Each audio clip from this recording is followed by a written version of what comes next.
Welcome, guys, to today's Upside session. My name is Ryan. I am one of the founders at Interview Kickstart, and we bring Upsides to you.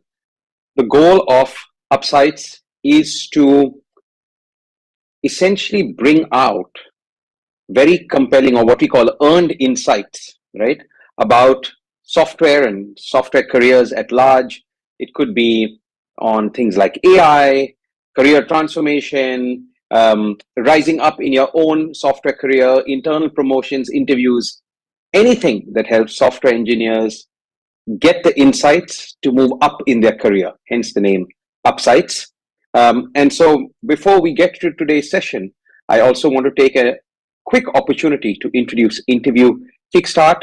We are the largest up-leveling platform for software engineers in the US.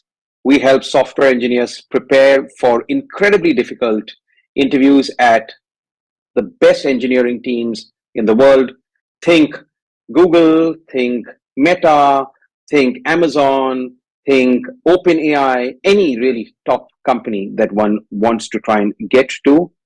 We also have a separate course which helps software engineers learn everything about AI, right? We call this the switch up set of courses, right from a newbie going all the way to a point where you can build your own LLMs and thrive in this environment where ML engineers are highly prized. The unique thing about Interview Kickstart and our platform is that every course that we do is designed, developed, and delivered by actual hiring managers or very pedigreed existing engineers who come from the top, the best engineering teams out there in the world. These are practitioners, people who are at the bleeding edge of technology.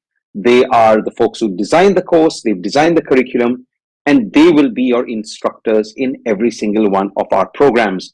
We've been doing this for many years now. We have already trained about 17,000 engineers in the US. We have over 300 instructors from all of these top companies, and we really want our candidates to succeed.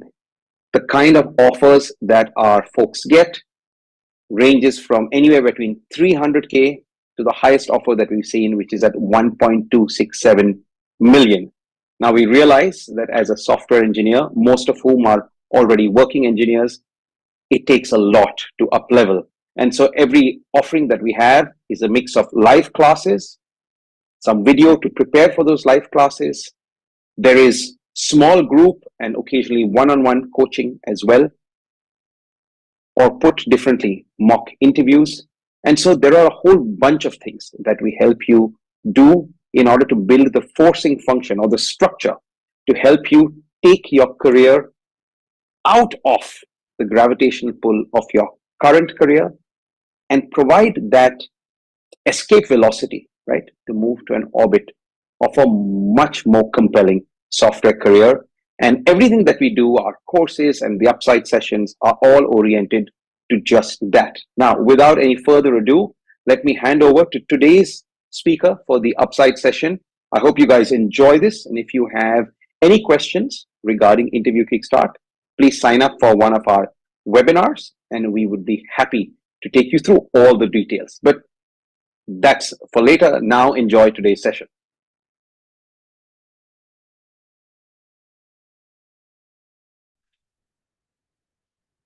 Hey everyone, my name's Randy.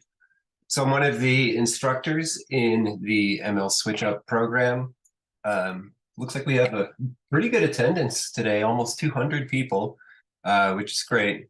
So today we're going to talk a little bit about reinforcement learning. We are going to kind of see a quick implementation of a reinforcement learning algorithm and watch it learn how to skillfully perform some tasks.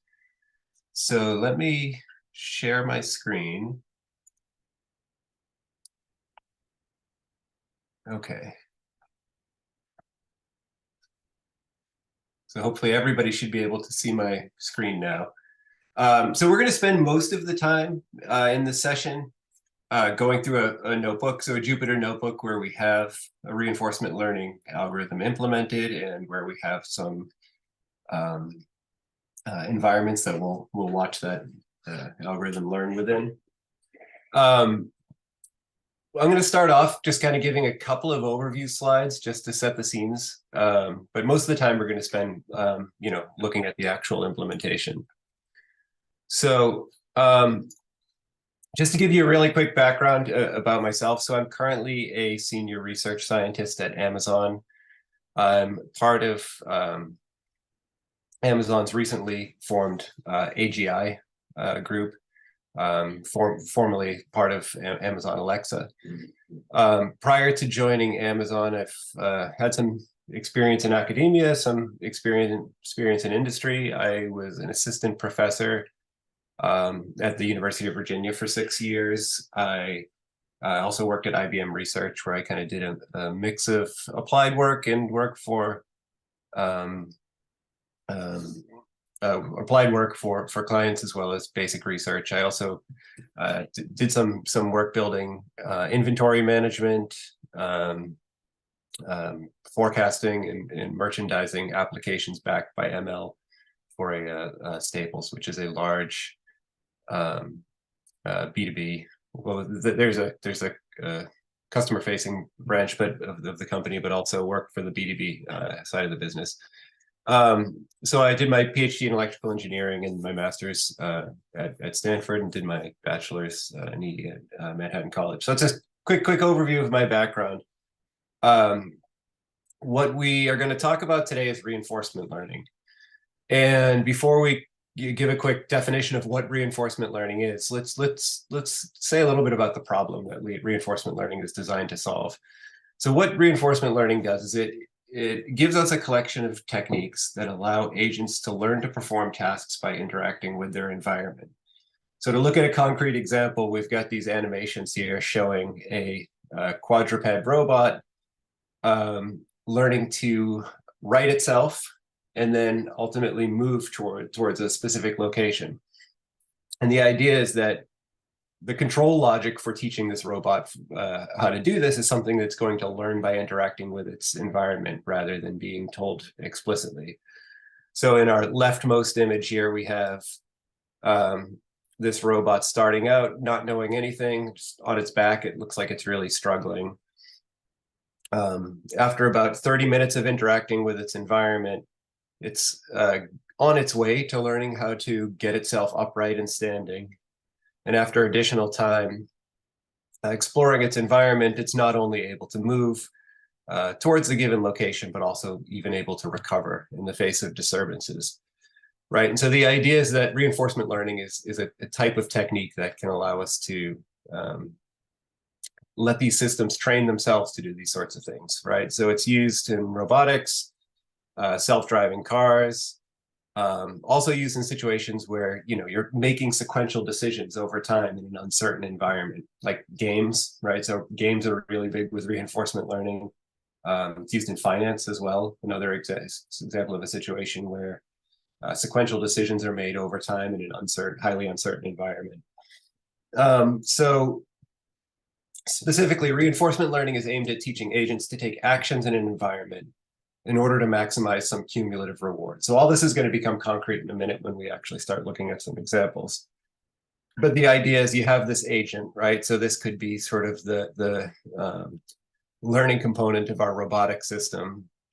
There are actions that the agent can take. So for example, with a robot, it might be decisions to actuate different joints. That results in some sort of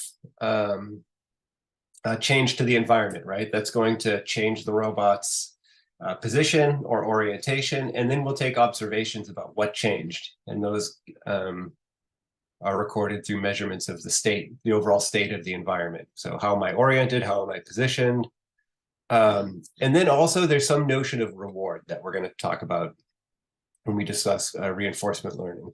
So the idea is that you get some sort of signal that tells you whether or not what you're doing is an improvement or is a detraction, maybe indicated as a cost. Like, so in the case of your robot, maybe you get a reward as you orient yourself upright, or you get a reward as you approach a certain goal location. And as you collect these rewards, you kind of learn which actions lead to good outcomes eventually, or which actions lead to bad outcomes, and that's going to shape the design of the rules that we learn to take actions. And so, if you've seen other branches of machine learning in the past, like if you have some familiarity with supervised learning, this is really a totally different paradigm, right? So with things like supervised learning, what you're trying to do is learn general rules that map inputs to outputs from examples. So here you see lots of examples, and you're going to learn a function essentially that can map inputs to outputs. Or with unsupervised learning, you're typically trying to learn structure of unlabeled data from examples. Where here we're doing something quite different, right? Here we're learning how to act in an environment by interacting with that environment. So that sort of sets us up for what we're going to do today. And so now let's move into our notebook and see some of this in action. So the idea here is what we're going to do today is we're going to give a hands-on introduction to reinforcement learning. And the specific topics we're going to hit are the following. So first of all, what we want to do is we want to look at something called Gymnasium. So Gymnasium is a platform that you can use as a test bed for reinforcement learning, right? So one of the things that's kind of tricky about reinforcement learning compared to supervised learning, if you've experimented with that on your own, is that you have to have some sort of environment to interact with that you'll get these reward and state signals back from. So Gymnasium, which used to be called OpenAI Gym, so these used to be a toolkit that was provided by OpenAI, and they've somewhat recently shifted ownership of this over to a different organization, is basically a platform that gives us lots of environments that we can interact with. So some of these, for example, are games. There are things like robotic simulations and so on. And so we're going to see these. We're going to see a couple of these environments in Gymnasium.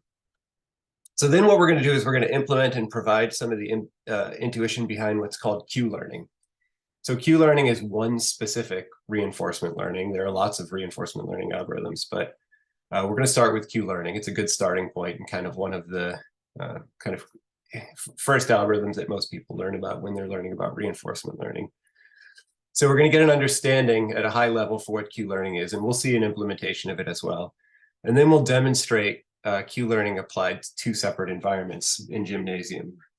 And we'll see that this same Q-learning approach can learn to perform two very different looking tasks skillfully, which is kind of cool. This one approach can learn how to do these two very different things well. So things that we're not going to cover here is we're not going to get into too deep into the details or the theoretical justification behind Q-learning and why it works. That's something that we definitely spend a lot of time going deep on in the interview Kickstart modules on this subject. But today we just kind of have a quick session to give you a first glimpse. We're also not going to cover any other reinforcement learning algorithms outside of Q-learning, but again, within those interview Kickstart modules, we get a much broader view of reinforcement learning.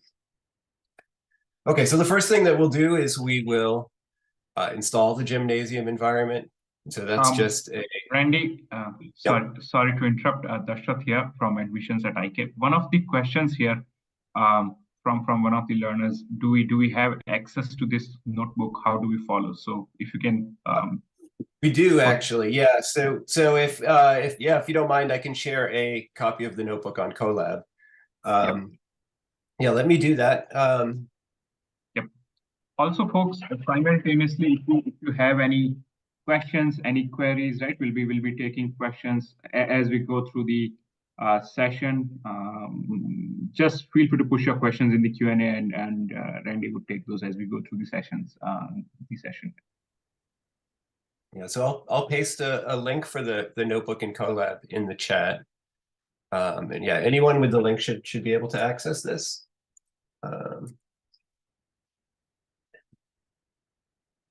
So my only caveat there, and I mentioned this in the notebook as well, is there's some animations that we run within the notebook. I'm actually running it locally on my end. Those look a little bit glitchy when you run them in Colab. So if you see that happening, there's nothing wrong on your end. That's just, they kind of run a little bit smoother if you're actually running it on your local machine.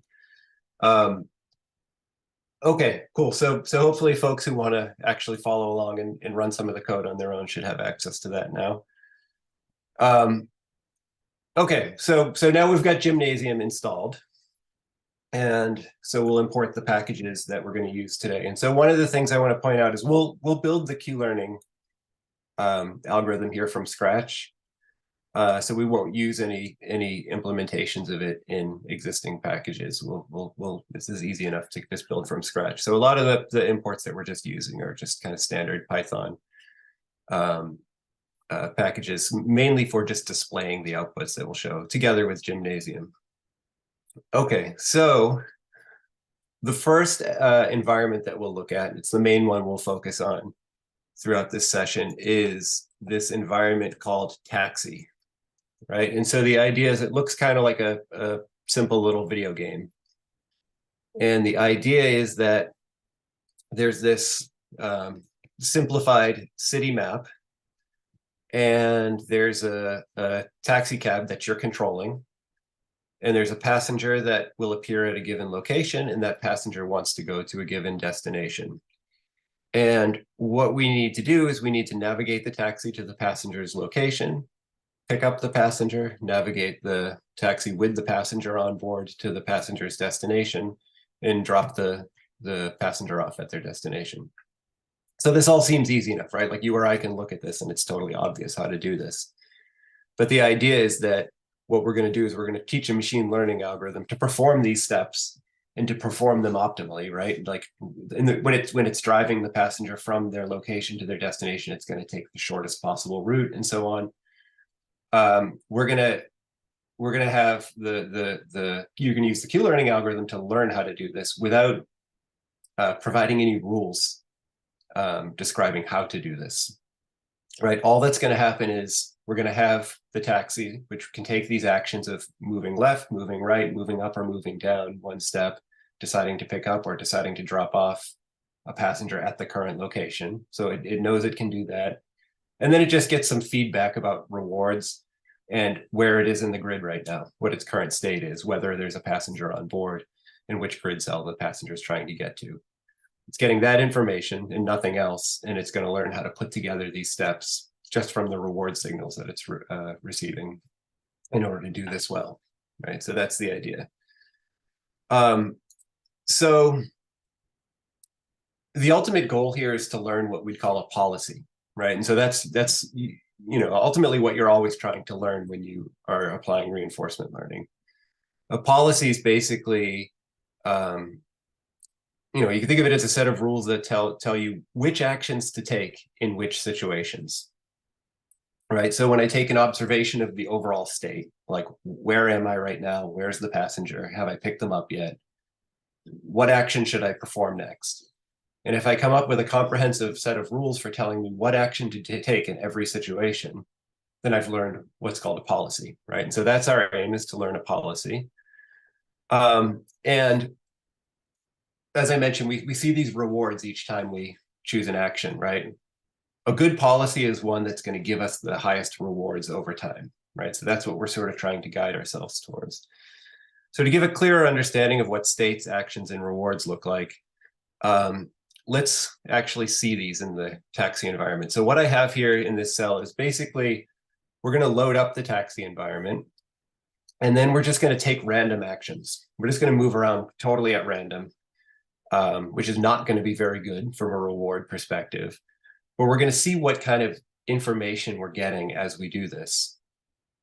I'll also display the states, the actions that we're taking, and the rewards while we're doing this. And we'll see what that all looks like. And so the code itself is actually pretty straightforward for this cell. Most of it is just plotting and display, right? So the first thing we'll do is we'll create this environment, the taxi environment.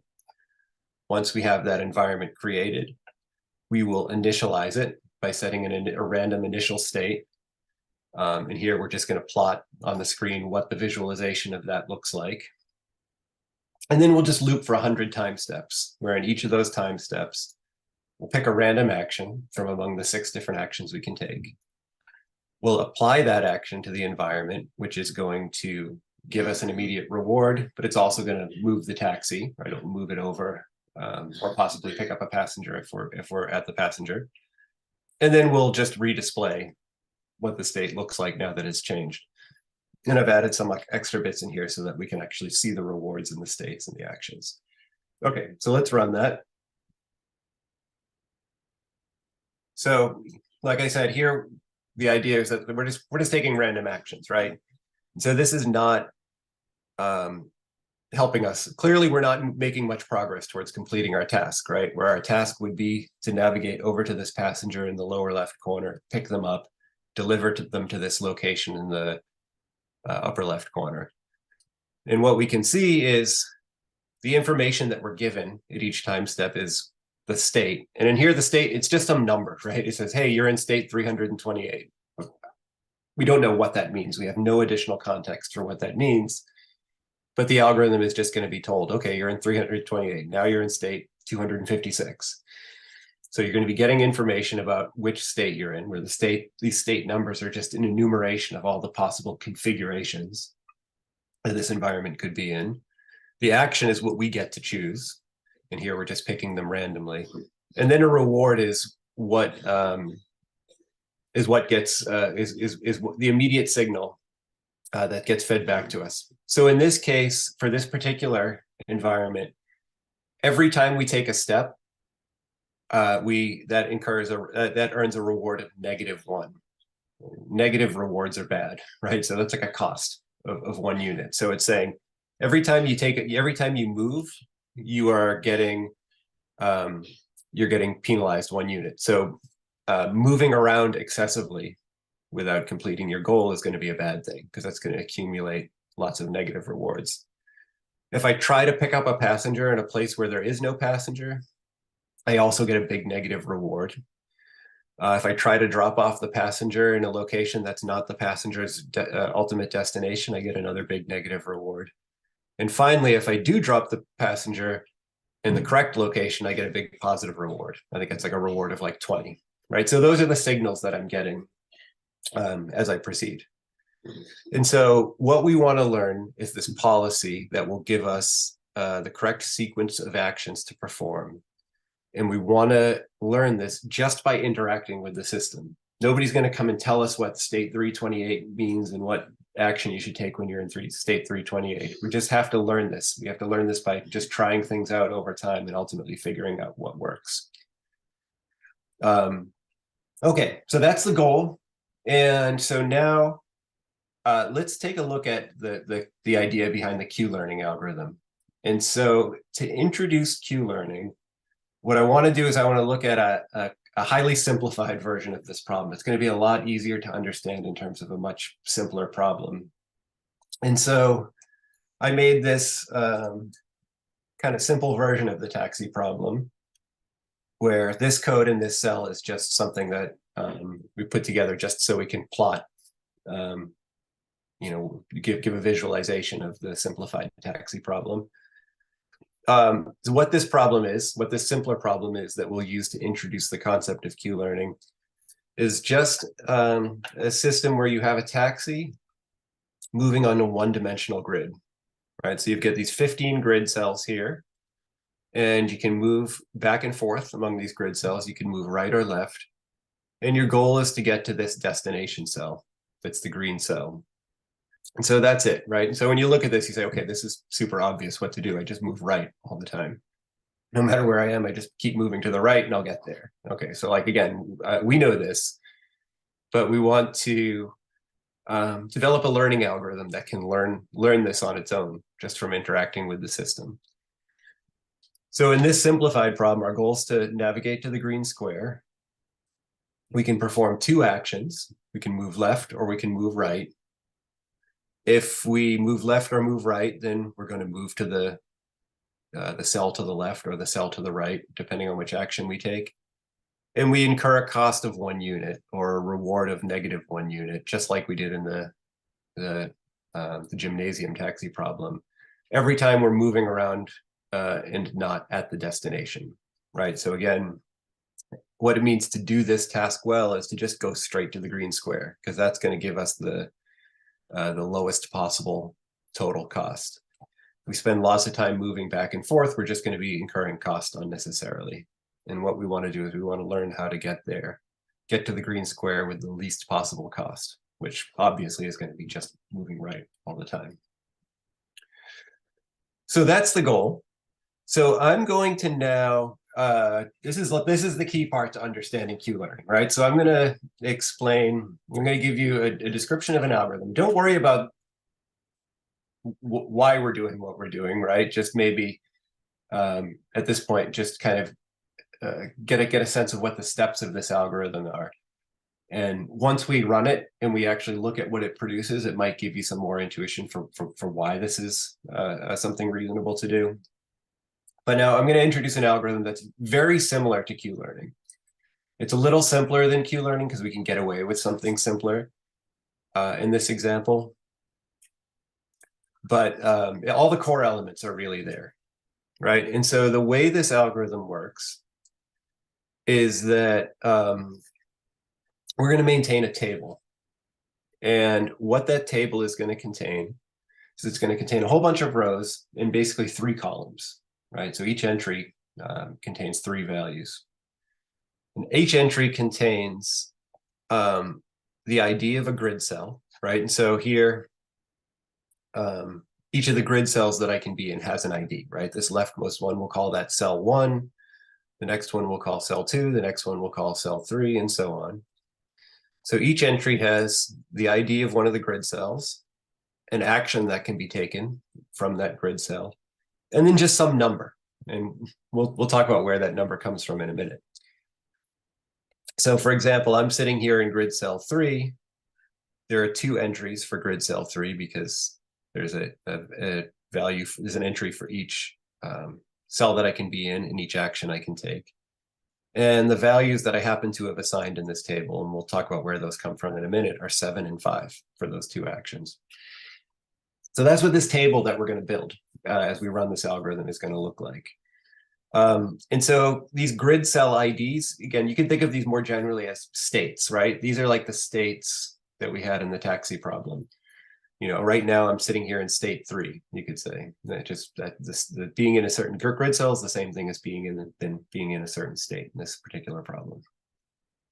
Okay, so the way the algorithm works is as follows. So we're going to initially start out with an empty table. So the table is going to have no rows in it. And when we start out this system, the taxi is going to be sitting in some cell. So I'm going to look at the ID of the grid cell that we're in, or our state in this case. And then I'm going to add entries to this table for both actions for that grid cell ID. So if the first one that I'm in is cell 3, I'm going to add 2 entries to this table for cell 3 for the action of going left and the action of going right. And the numerical value I'm going to use for these 2 entries, I'm just going to initialize that to be 0. Right, so when I start this out, the first rows I'm going to put in this table are 2 rows for grid cell 3, action left, action right, and the value is going to be 0 for both of those. So that's where I start out. And now I'm just going to start running. I'm just going to start iterating, right? And what I'm going to do in each iteration is I'm going to look at where I am. So I'm going to get the ID of my current grid cell.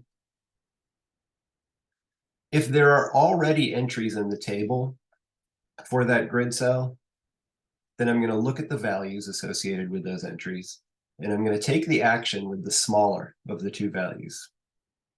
And if they happen to be the same, then I'll just pick an action at random. I'll just, uniformly at random pick one of the 2 directions, left or right.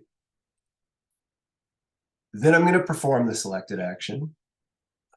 I'm going to, in this case, observe some cost or negative reward, right? So the cost is 1 unit every time I move without having reached the destination.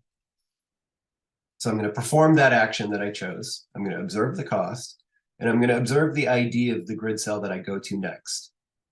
So for example, if I'm sitting here in cell 3 and the table is populated as it is now, I'm going to say, okay, there are 2 entries for grid cell 3. left has a value of 7, right has a value of 5. I want to take the one with the lower value, so that's going to be right. I'll move to the right, and then the next grid cell I'll be in is grid cell 4 if I move right. Okay, so if it turns out that the next grid cell that I end up in is the green cell, that's great. We'll just start this process over again. Although we won't start out with an empty table, we'll keep building on the table that we've created so far. But we'll restart back in our initial grid cell, and we'll repeat this process. And so, otherwise, if we haven't landed at the green cell yet, what we'll do is, if the next cell that we land in is one that doesn't have an entry yet in the table, then we'll add entries for that. Same thing, add ones for both actions and initialize them with a value 0. And then we're going to update the numerical value in the table for the grid cell that we were just at and the action that we took. And so this is the key part. This is where all the action really happens in Q-learning. And in this case, it's pretty simple. Basically, what we do is, if we were in some state and we took an action, we observed a reward or a cost. And then in this case, we're working with costs instead of rewards. What we'll do is we'll update the entry in the table to be equal to the cost that we saw plus the smaller of the two values for the next state that we land in. So for example, if I'm sitting here at 3, I decide that I'm going to go right. Then I'm going to see a cost of 1 unit. The next state that I'd end up in is state 4. I'll look at the values in the table for 4. They're 6, right? Both of them are 6. So I'll take the smaller of the two. In this case, they're both 6. So that's 6. And then I'm going to update this entry corresponding to the state that I was just in and the action I took to be equal to 1 plus the smaller of the two values for the next state. So in this case, I'm going to update that to be 7. Right, so the new value in that table is going to be 7. And then now I just repeat this process. Now my current grid cell ID is the next grid cell ID, and I just repeat that process. Okay, so we can see this in action. Let's take a look at what this actually looks like. We'll iterate through a few steps of this in our taxi example, our simplified taxi example. So here we are. We're going to start out in grid cell. So let me actually just run through this code cell too, because this is basically just encode exactly what we just described there before. So we're going to have a grid that has 15 cells in it. The way this is written, we could configure it to be longer, wider, or narrower. We're going to initialize our state to be the leftmost cell. I guess as I was describing this, I was calling this leftmost cell 1. Well, the way it's written in the code, it's indexed at 0, right? So this is 0-based indexing. So we initialize at the leftmost cell.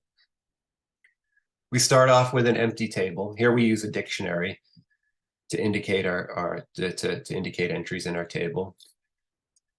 So we start off with an empty table. We initialize it for the current state that we're in the two different actions that we can take, and we give it a value of 0 for both of those. And now we're just gonna run this for a little while. We're gonna run over 15 episodes. And what an episode is in this case is just everything that happens before I hit the green cell. When I hit that green cell, the episode is over. And then when I start back at my initial state and I repeat it, I'm on another episode. Right. So we'll do this for 15 episodes. And what we will do is we'll basically just, if we hit the green cell, we'll go back to the beginning.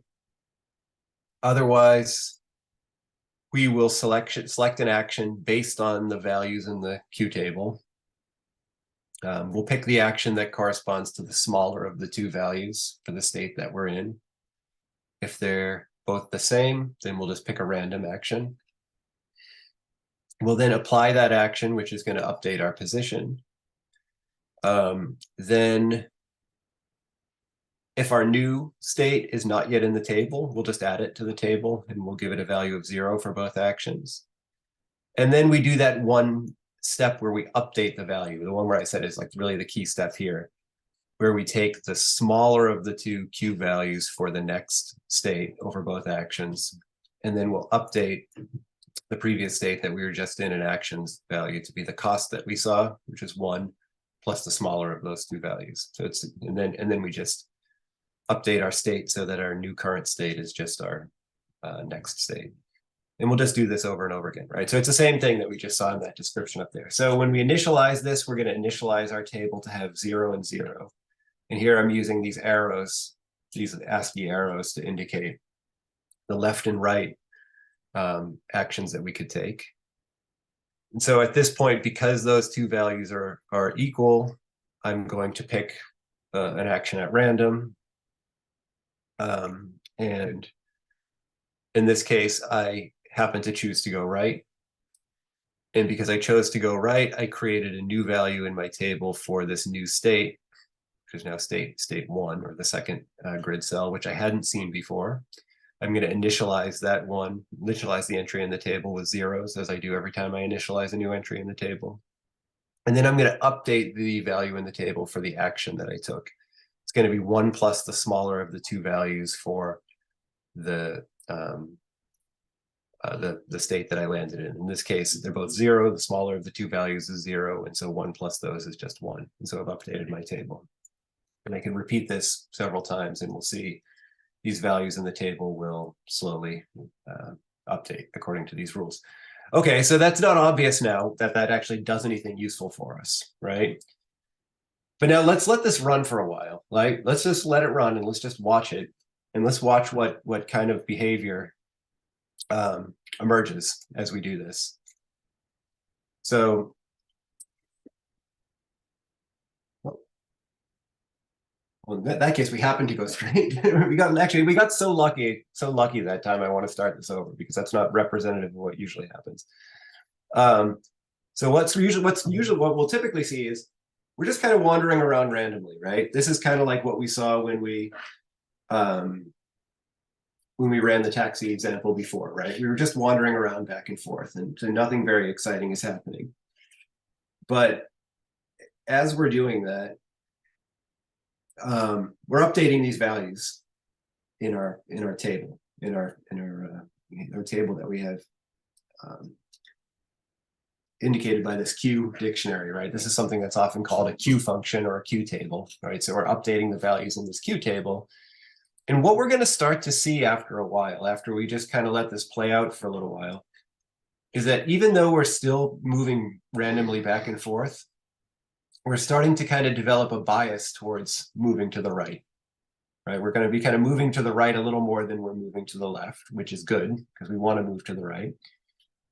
And the longer we go at this, the more frequently we're going to find ourselves moving to the right until we're finally going to reach a point where we just move to the right, right? We don't even mess around moving to the left at all, right? We just go straight to the goal, right? So we're kind of learning how to perform this task as we're performing the task, right? And so we have a couple of little, situations where we kind of zigzag around left and right, but we're getting to a point now where we're just kind of going straight for the goal, which is exactly what we want to do. And so if you go back now that, we've run our 15, we just picked 15 arbitrarily, but we've run our 15 episodes. If we go back and we look at the values in this table that we've put together while doing this, they actually kind of have an interesting interpretation, right? So the ones that correspond to moving to the right, they have values 0, 1, 2, 3, 4, 5, 6, 7, 8, 9, 10, right? They're increasing by 1 the further you get away from the goal. What you can interpret this as is, so if I'm sitting in this cell right here, this one that's 5 cells away from the goal, this basically just tells me if I do everything right, what's the total cost to me to get to the goal, right? Or I pay one unit of cost per step.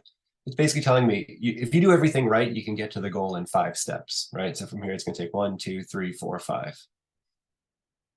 And the value corresponding to moving in the other direction is telling me if you go to the left, even if you do everything right after that, it's going to take you at least 6 steps to get there. In fact, it's going to take 7, right? If I'm sitting there at this cell 5 away and I go left, it's going to go 1, 2, 3, 4, 5, 6, 7 to get there. If I go left and then I do everything right from there on in. So what I'm learning is that if I go right and I do everything right beyond that, that's going to get me to the goal faster than if I go left and then try to do everything right from there.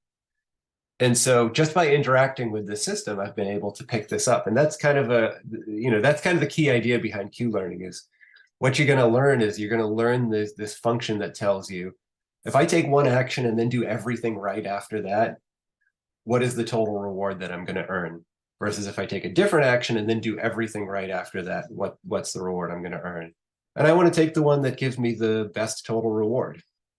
And so now we can see this actually work on something slightly more complex, right? We can see this work on the taxi environment. So the way we're going to adapt this a little bit for the taxi environment, now we're going to actually implement the actual Q learning algorithm, right? What we saw before was a sort of simplified version of it, where sort of some of the more kind of confusing details were left out because we didn't need them to solve that example. So now we're going to look at this class that has the actual Q learning algorithm in it.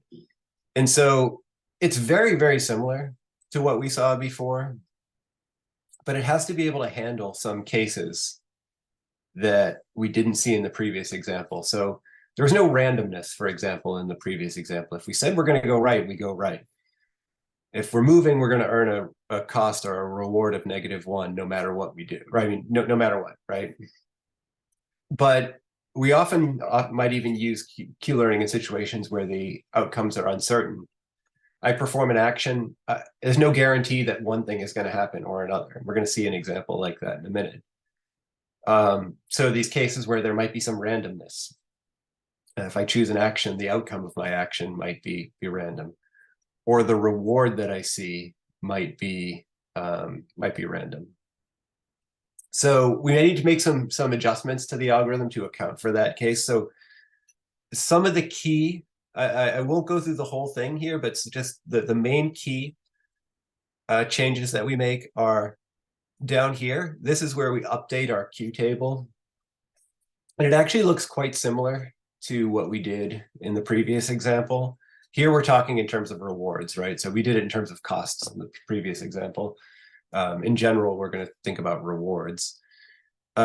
Instead of updating the value for the previous state and action with the reward that I earned plus the maximum of the Q values for the next state, we actually update it with something that's a weighted average of its previous value and the reward plus the maximum Q at the next state. That's one of the things that we do to accommodate some randomness in these problems. It lets us kind of smooth out these Q values given that we might see random outcomes. So it lets us sort of take averages over a long period of time. So that's one of the things that we introduce is this idea that we kind of do this smoothing because there might be some randomness and we want to do some averaging. Another thing that we do is when we choose our actions, we choose them in the same way where we choose the one that gives that. In this case, since we're working with rewards, we pick the action that has the greatest Q value for the current state. But sometimes we might randomly just pick a random action. With some small probability, like 5% of the time, we're just going to pick a random action. That's another thing that we introduce because in these cases where there's some randomness in the environment, you can get kind of trapped in these cycles if you're not careful. And so sometimes you need to introduce a little bit of randomness into how you select your actions so that you don't get trapped. And so this is something, again, like if we were covering this in the ML switch up model where we spend a whole Sunday afternoon talking about this stuff, we get a lot into the details of why we do it that way and what the underlying theory behind some of these algorithms is. But the idea here is you can think of this as being very similar to the algorithm we implemented before. And if you have access to the notebook, that might even be a good exercise to do offline if you want to learn more about this, which is just yeah, see if you can kind of map the ideas that we covered on the previous one to the implementation that we have here. So we're going to implement this QLearner class. And now what I'm going to do is I'm just going to run this on our taxi problem. And I'm going to run it for just 500,000 iterations. We could probably get away with running it for fewer in this particular case, but 500,000 will be enough for us to learn a policy. So again, there's nothing in this algorithm that kind of hard codes an understanding of the taxi environment. The only thing we're going to do is we're just going to observe states, not know what any of those not have any context to understand what those states mean, observe rewards, and take actions, and we're just going to update this Q table as we go along, and that's going to give us a policy. So now we've learned our policy, and now we will apply our policy. So this, the code in this cell is very similar to what we saw previously when we just took random actions. So again, we initialize our environment, or so we create our environment, we pick an initial state, and then we're going to run for 200 iterations. The main difference is that instead of picking random actions here, we are going to pick the actions that have the maximum Q value, since we're trying to maximize rewards in this case. So whatever state we're in, we pick the action that has the maximum Q value in the table so far. And then otherwise, most of the other code here is just, we apply our action and update the environment and observe a reward. And then most of this is just display, right? So, okay, so if we want to run this new policy that we learned, now we can see the taxi is going to do exactly the right thing. It's going to travel along a shortest possible path to go from its current location to the passenger. It's going to execute the passenger pickup action when it reaches the passenger. And then it's going to travel along a shortest possible path to get to the passenger's destination. And then it will execute the passenger drop-off action. So it's going to achieve the least possible rewards of -1 to get to the passenger, the least possible rewards of -1 to get to the destination, and then it's going to earn a reward of 20 by successfully dropping the passenger off at the passenger's desired destination. So that's pretty cool, right? So with an algorithm that doesn't know anything, explicitly about this environment, just running it to update this Q table, it has actually learned how to perform these steps. And it's not obvious, right? It's not obvious that when I'm, my ultimate goal is to, your ultimate goal is to get to the passenger's destination and drop them off. The algorithm learns that, well, I have to go to where the passenger is first, and I have to pick them up first before I can go there and drop them off, right? So these kinds of things get learned in the process. Yeah, so just by building up this Q table, we're able to perform this task optimally with no a priori knowledge of what the task is or how to perform it. So before we wrap up this section, I want to look at one other example just to illustrate the generality of this. So we're going to look at another environment that, at least on the surface, seems completely different from this taxi example. But we're going to show the exact same Q learning implementation can also optimally solve that environment, again, without any explicit knowledge of how to perform the task. So I'll stop this one from running. And so the next environment that we'll look at is the game of blackjack. So Gymnasium provides as one of its environments a blackjack environment where you can play against a dealer. And so if the basic idea, if you've seen blackjack, great. If you haven't, the basic idea is you start off with 2 cards. The total value of your hand is the sum of the values of the cards in your hand. You can keep asking for more cards and increase that value. But if you go over 21, you lose. At any point, you can say, I don't want any more cards, and you can stop, and you can keep that value that you have. And then the dealer is going to try to beat you. The dealer is going to try to draw cards until they have a value that's above what you have. And if they go over 21 in the process, they lose, right? And so that's the idea, is that you're playing against this dealer and you're trying to accept cards up to a point where hopefully it'll be difficult for the dealer to beat you. And if you go over 21 or the dealer goes over 21, they lose. Well, that seems very different than this taxi problem, right? It's a card game. But it has states, actions, and rewards. The state you can think of as the total value of the cards in my hand. The actions that I can perform are, do I want to get another card or do I want to stop where I am? And then the rewards are, maybe I get a reward of 1 when I win a hand, I get a reward of -1 when I lose a hand, and I get a reward of 0 when I'm just in the middle of playing this game. Right, so we can encode the game of blackjack in this framework of states, actions, and rewards. And now we can throw Q-learning at it. So again, I'm going to use my same exact Q-learner class that we implemented before.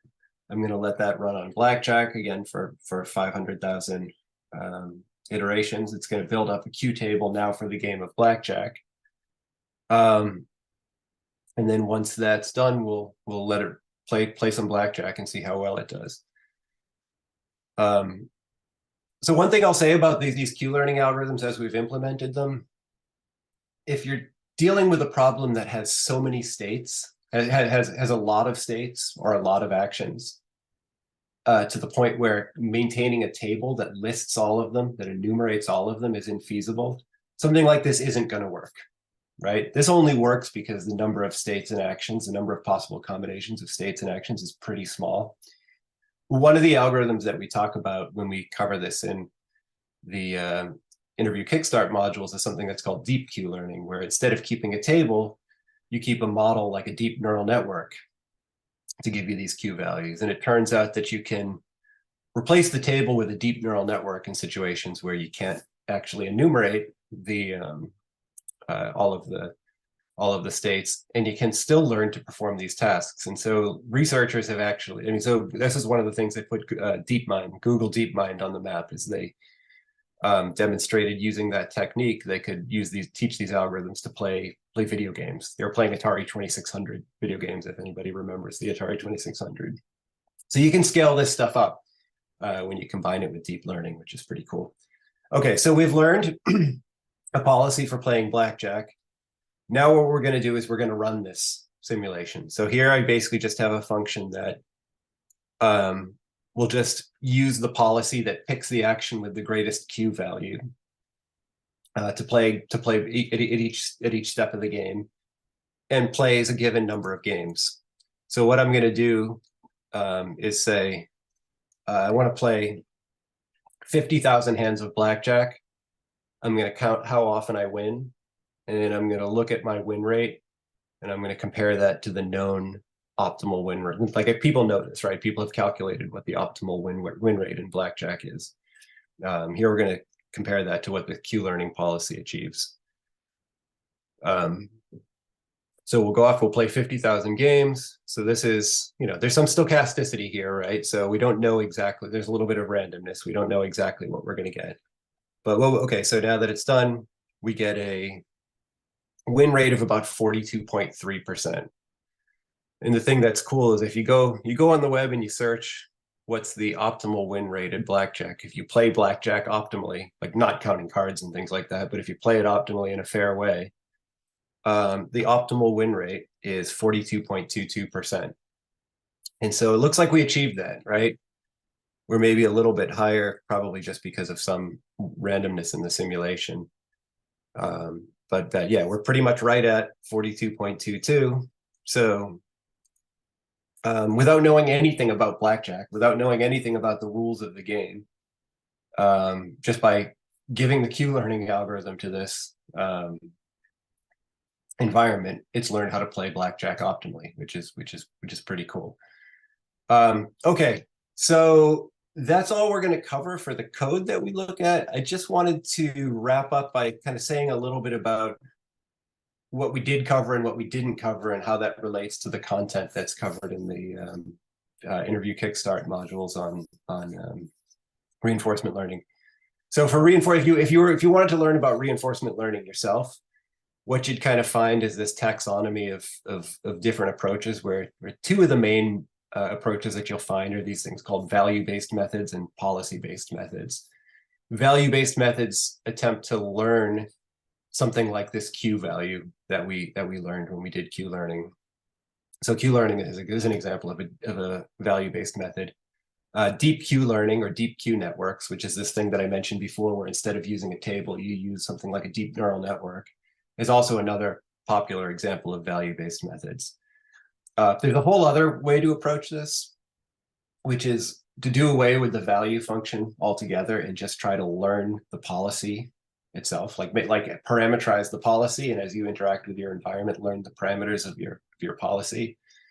And so policy gradient methods, actor-critic methods, proximal policy optimization, that was the one that was used to fine-tune ChatGPT using reinforcement learning with human feedback.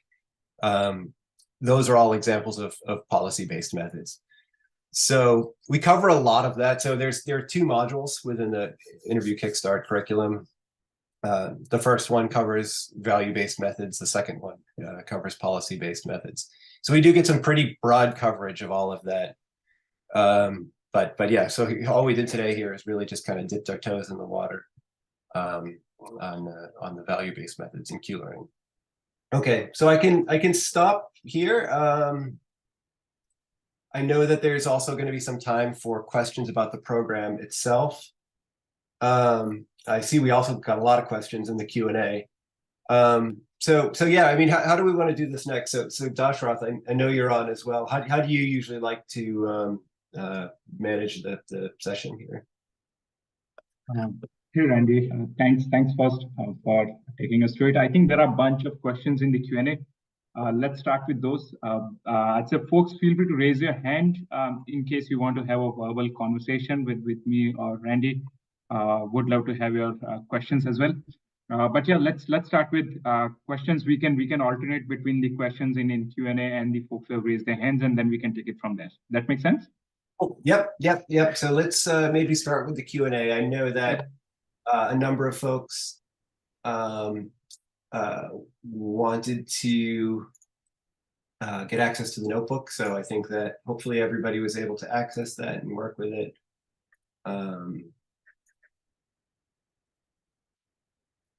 Okay. Okay, so here's a question of, how does the robot know that it's not supposed to fly or climb walls or some other esoteric goal? So yeah, so that's interesting. So it could be one of several things, right? It could be how we're limited in terms of the actions that we can perform, right? Like we do know that we have some sort of fixed set of actions that we can actually perform. And if performing one of those actions leads to really negative consequences, that would be reflected in the reward. So you'd say, okay, well, you're talking about things like self-driving cars. Does that mean that, like, okay, yeah, all I have to do is just crash the car into the barrier 50,000 times to learn that I shouldn't do that? Well, no, often what you do is you'd maybe first of all learn some sort of policy through simulation. And you'd get to a point where you actually have something that is sort of a good starting point. If you're concerned with, like, certain actions could be really damaging. But the idea is typically, you know, it's sort of a combination of the constrained action space that the problem is given to start with, and costs or high negative rewards that you'd put on, actions that lead to especially negative outcomes.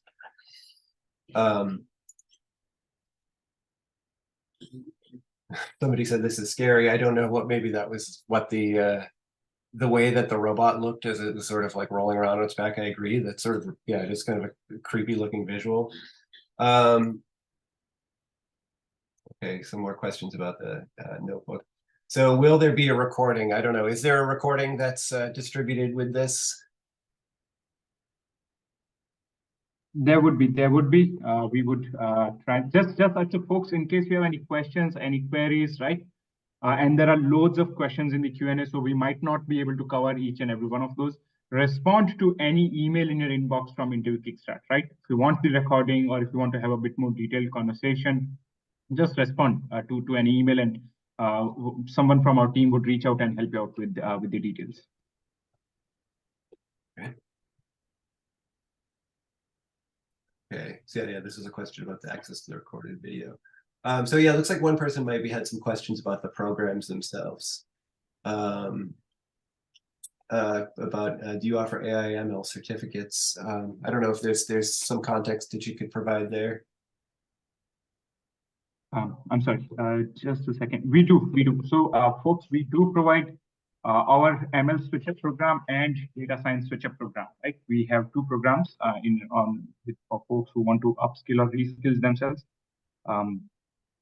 And at the completion of each of those programs, you do get certification. But we are not going to provide certification to anyone who participates, right? We are an outcome-driven organization. So there are certain conditions.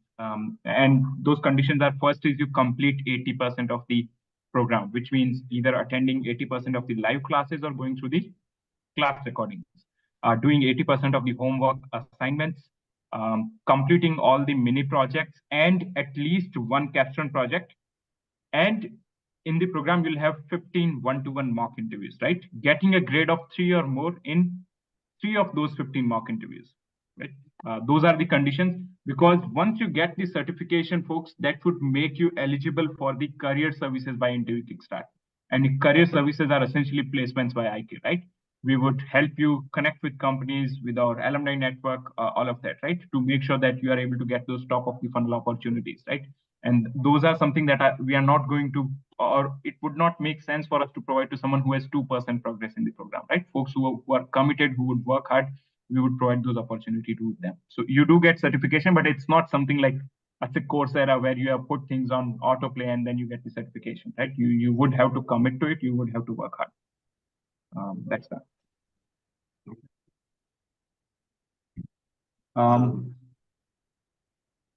Yeah, so there's a question back about the policies. Are the policies that are learned always deterministic? That's a great question.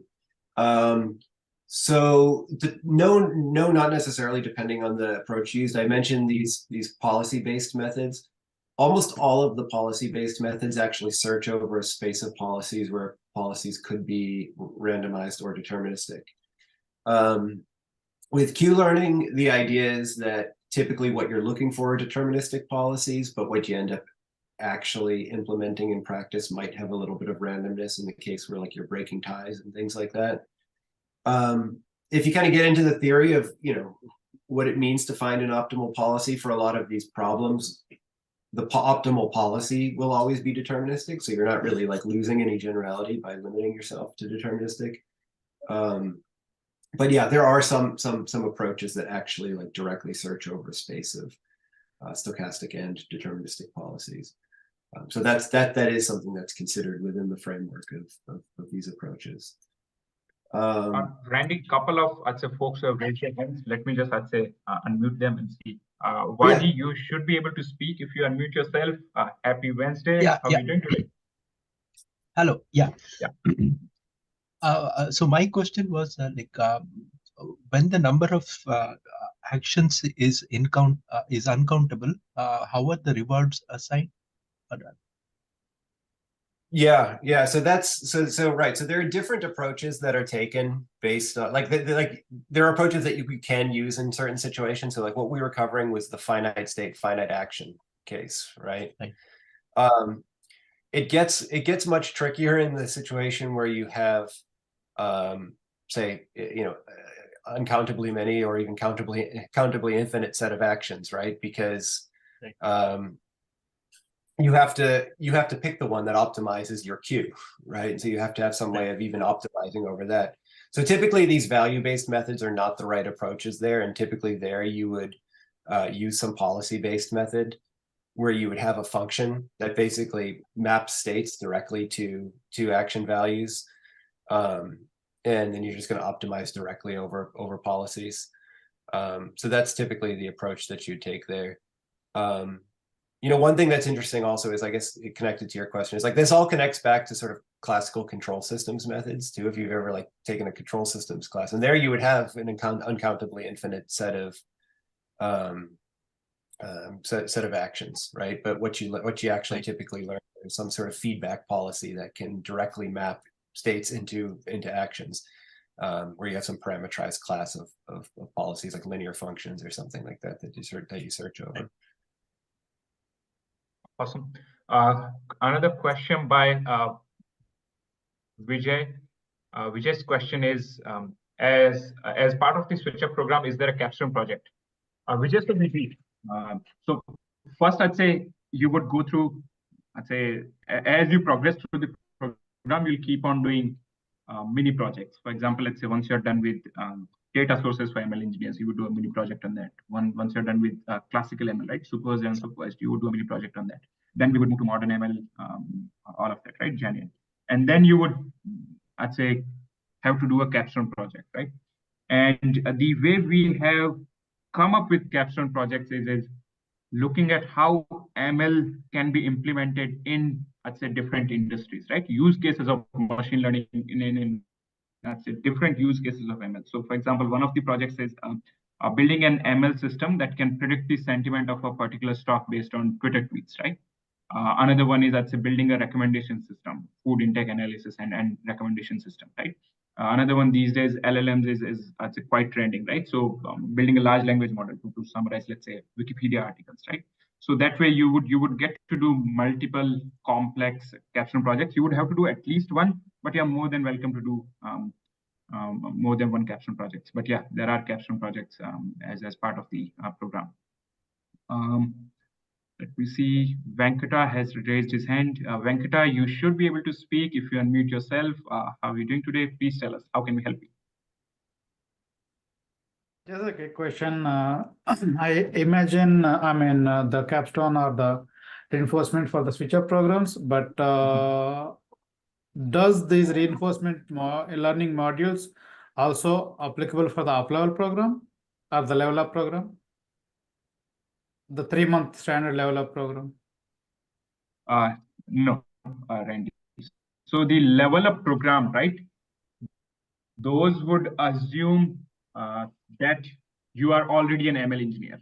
So let me help you understand and say the thought process, right? So at any point of time in our career, we can usually do 3 things.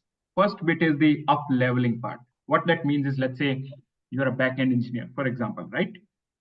And you are at a company that pays you X amount of money to do back-end engineering, right? You go ahead and gain this skill set that would enable you to get into companies that would pay 2x, 3x, or 4x. Okay, so that's up leveling, and that's essentially what our interview preparation programs are. Majority of the large-scale tech companies for the interview prep would have data structures, algorithms, system design, that particular domain, and behavioral. Yeah. I'm already enrolled in the 3-month program for machine learning. So I'm specifically asking, is this modules available there, or as a recording, or as a like live class? I'm just trying to clarify it. Understood. Yeah. Venkata, no, these modules would not be available in Level Up. Level Up does have 5 weeks of ML system design, okay? But that's very specific to, I'd say, ML interview prep, right? And the Level Up program, I'm assuming if you're in Level Up, you are already an ML engineer. Is that fair to say? I am. Yes. Then that's the program for you. This is a program for someone who wants to become an ML engineer, right? Or wants to become a data scientist. Okay? Yeah. Got it. Awesome. Thank you. Yep. Thanks, Venkata. Let me just see a few of the folks. Shrikar has raised his hand. Shrikar, please tell me, how can we help you? Hey, I actually just had a question more about, with finding optimal policies. Do you have the same issue like you have with stochastic gradient descent? I mean, you could find locally optimal policies. They're not guaranteed that you found the most optimal policy. So how do you know when to stop? At least with STD, you have sort of metrics that say, okay, the loss isn't changing like that. So. Yeah, I mean, exactly. So I mean, it can be a similar thing, right? Where, if you think about something like, I mentioned deep Q networks, where really what you're doing is you're searching over some parameterized class of functions to learn a Q function. There's a notion of loss there as well, which is kind of, the Q values should be increasing over time, and then they kind of reach a point where they become stationary. And it's a similar thing, right? Where you can track the values of Q over time as you're updating its parameters. And if you reach a point where you're seeing no further improvement, that's a sense that you've kind of you've kind of come close to convergence. But you're absolutely right. You know, there's a number of things that you typically end up introducing here. Where so for this tabular Q learning, if you can directly enumerate all your states and actions, and the problem is small enough to do that, if you run it long enough, and if you guarantee that you visit each state action pair sufficiently often, you will guarantees that you will get close to an optimal policy. And if you continue running it, you will get closer. But as soon as you do things like say, well, I'm going to approximate the Q function, you know, with a deep neural network, all bets are off, right? And so, you know, in practice, I think what happens is, you know, you have some sense of what's good enough to be usable, right? And once you reach a point where you hit that, then you know, you've got something that's actually useful. But you know, in terms of convergence of the algorithms, right, they sort of are going to be tending towards a stationary value with Q, and that's kind of what you're going to be looking for as you're running that algorithm. Okay, couple of other questions by folks. How much do the courses cost? Anonymous attendee, please reach out to your program advisor. They would help you with this. Any prerequisites for this course? Satyavati, so there are prerequisites. Usually, I'd say we would expect folks to come from a STEM sort of background, right? And again, about 90% of the folks that are enrolling with us, especially in ML engineering program, they're already from software engineering background, right? So backend engineers, full stack engineers, data engineers, SRE, DevOps engineers, program managers, technical program managers, technical product managers, engineering managers, director of engineering folks, right? Folks who want to upskill themselves. That's there. Data science, the prerequisites are a bit more lenient, right? That's there. But ML engineering, you would have a significant advantage if you are already from a software engineering background. This program is not for someone who does not have any STEM background. We never set up any incorrect expectations for our students. So, and again, if you want to discuss your profile specifically, your program advisors can hop on a longer call with you. They can look at your LinkedIn, look at your resume, and help you navigate through this. Okay? Frank has raised his hand. Frank, you should be able to speak if you unmute yourself. How's the week going so far? Frank, not sure if you're there. Yeah. Yeah. So can you hear me now? Yep. Loud I'm and clear. just quite okay, sure, cool. Yeah. I just have a very quick question with regard to the reinforcement learning. Like when we are framing a reinforcement problem, do you have any standard just to set up the reward? Like, yeah. So basically, that is my question. Like, how to set up a reward that could be that when we are treating the reinforcement learning, that we could maximize our opportunities to make it converge.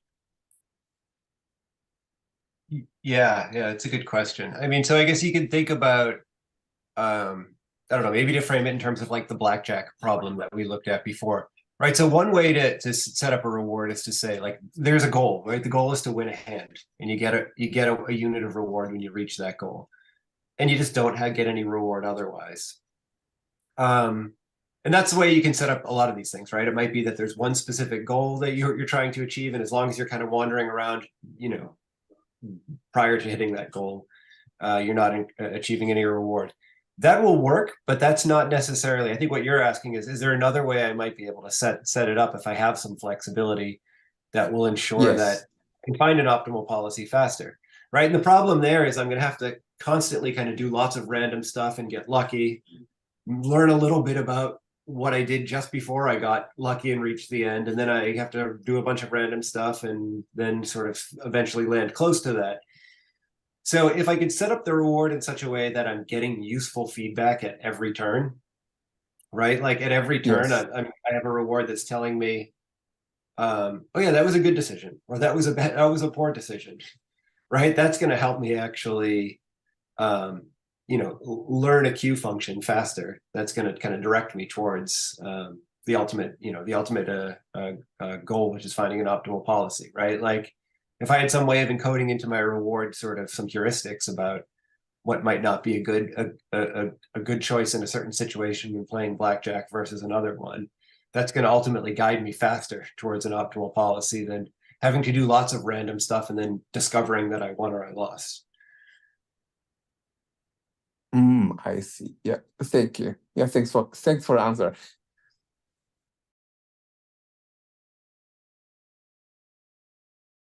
He was on mute. Rahul, you have raised your hand. Please tell us, how can we help? Yeah, thank you. So I asked half of this in my Q&A question, but so about Gymnasium. So this gives us a simulation environment for spatial problems, right? Are there any alternatives, maybe like for non-spatial stuff? Like if we had some network data or some sort of probabilistic learning on people's characteristics or something like that, how do you like develop such a problem statement and simulate on it? Yeah, it's a good question. I mean, so I think that Gymnasium has kind of been the standard if you want to, if you want to benchmark algorithms and you want to kind of test out new things, or you want to learn reinforcement learning yourself. I will say Gymnasium isn't entirely limited to problems like the ones we saw here. There are other ones that involve things like robotic simulations as well, where you actually have like fairly complex robots with many degrees of freedom. And you're trying to actuate these robots. Like there's one where you have a two-legged robot lying on its back, right? You got to eventually learn over time how to stand up and walk, right? So you have things like that. You have much more complex things in Gymnasium as well.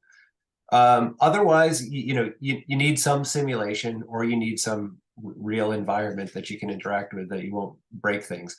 I don't know of anything else, honestly, that's an open source environment that has lots of diverse simulations that you can work with. Gymnasium is probably the best bet to start there. But I think if you come across anything else that's any sort of simulation environment, you could kind of, wrap observations that you take and actions that you put back into the system into it, right? So like, for example, people have run reinforcement learning on video games. And like I've seen like things like where people will build reinforcement learning algorithms around video game emulators, right? Because you can observe what's on the screen, you can provide an action in terms of the control actions, and you can run a reinforcement learning algorithm on that. But I think the only place where those are really packaged up nicely that I'm aware of is Gymnasium. Okay, thank you. Another question by anonymous attendee: is generative AI like LLM's diffusion model also part of ML course? Anonymous attendee, yes, we do. So we have like in Gen AI image generation using diffusion, LLMs for text generation, right? Evolution and metrics for generative models. Considerations like while doing Gen AI, like bias, fairness, privacy, security, right? Reinforcement learning from human feedback. All of those are covered in the curriculum. All the modern ML architectures as well. So yep, that's covered. Let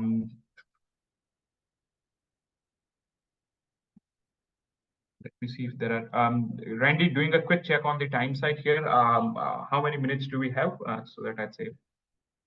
Yeah, I'm okay to hang around for another 10 minutes or so. I know that I think it was scheduled for an hour, but I'm good to stay for a bit. Yeah. Okay, cool. Let me just see. Piyush has raised his hand. Piyush, you should be able to speak if you unmute yourself. How can we help? My question is about the switch up program. So normally for all the openings, ML openings that I have come across, there is always some kind of requirement for a prior experience.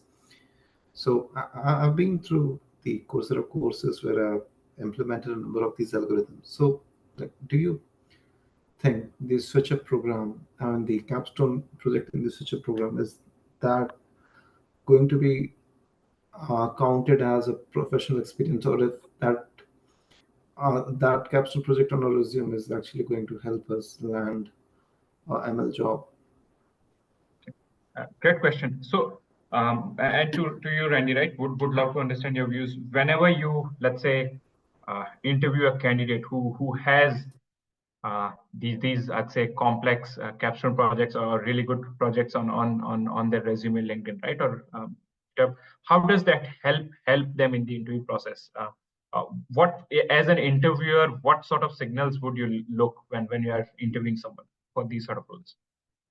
Yeah, so for me on my end, I mean, it's going to be like, so for Amazon interviews, for example, a lot of that it's technical competencies and sort of behavioral characteristics that are part of the Amazon interview. The technical competencies are, typically in a job posting, it says the candidate should have some experience with this, and this. Where that experience comes from, maybe you did it in your previous job, but maybe you worked on a fairly intensive project where you did that as well. And those will be the things that we'll test, right? And we'll test, does this person know enough about it that they could come in and start contributing to a real system? And with the capstone projects, for example, like I was just discussing these with somebody, typically what we'll sometimes what we'll try to do there is, actually build something that looks like a real ML system that you'll see in practice. It'll be running on AWS. It'll be running on all the same infrastructure. It'll be generating inferences on a schedule. It'll be running training jobs on some schedule. Like those are the kinds of things that we want to see people having done. Downloading CSVs from Kaggle and building models is great for getting hands-on experience with models, but it's not necessarily what it looks like to do the stuff in the real world. But if somebody has some experience that looks like, what they'd be doing in their day-to-day job, that's going to go a lot further. And I think that's something that you'll see in the capstone projects that maybe you don't see so much in some of the Coursera courses. So Piyush, does that answer your question to an extent? To summarize, right? Much of I'd say how the decisions are made once the interview process has started is really on how well you do in those 4 to 8 rounds of interviews. Companies are still going to audit you on like large part of ML interviews. Like it's very similar to software engineering interviews as well, right? You still get audited on data structures, algorithms. You still get audited on general system design, ML system design, right? Then Amazon, the 16 LPs, they have all of that, right?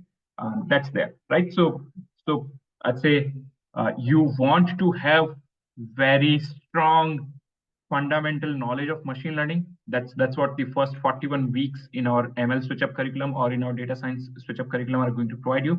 And then you want to be equally prepared for the interviews as well, right? And that's something that no one does better than IK, preparing you for top tech interviews, big tech interviews, right? Which is the last 16 weeks of the program, right? And then how well you have done in those 4 to 8 rounds of interviews, right? Really, I'd say, for example, Google usually audits candidates on a scale of 1 to 4. Any tech interview, it's 1, 2, 2 plus 3, and 4. 4 is like an inspirational sort of interview. It's like, Piyush, when do you join? That sort of interview. A strong yes. 3 is a yes.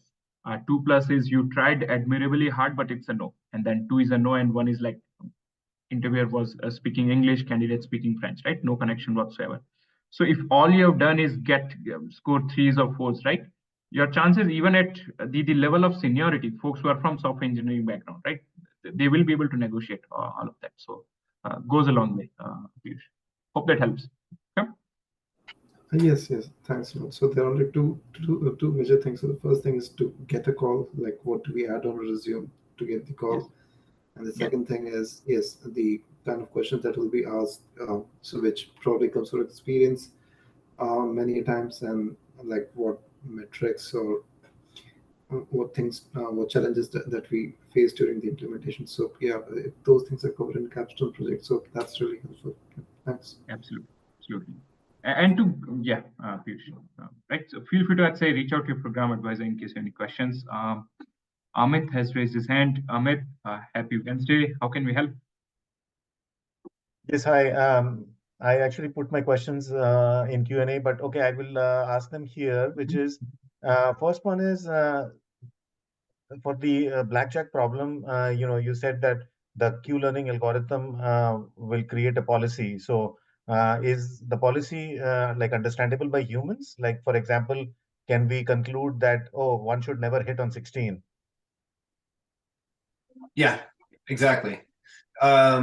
So in this case with Q learning, the form the policy takes is that you have this Q function for that Q function, you can plug in the state, and then you can look at the Q values for the different actions, and you can see which action you should perform, right? And so this idea of never hit on 16, one thing that you could do is you could look at all the different states that have 16 as the value of your hand, and you could see, is hitting ever going to have a higher Q value?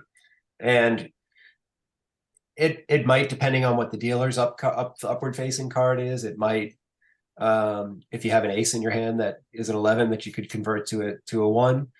But you'll be able to see that, right? You'll be able to reverse engineer all of that directly from the policy. Yeah. Okay, that's great. And then can we use this reinforcement learning technique to solve like a math or optimization problem where we would typically use like backtracking or some breadth first search or depth first search?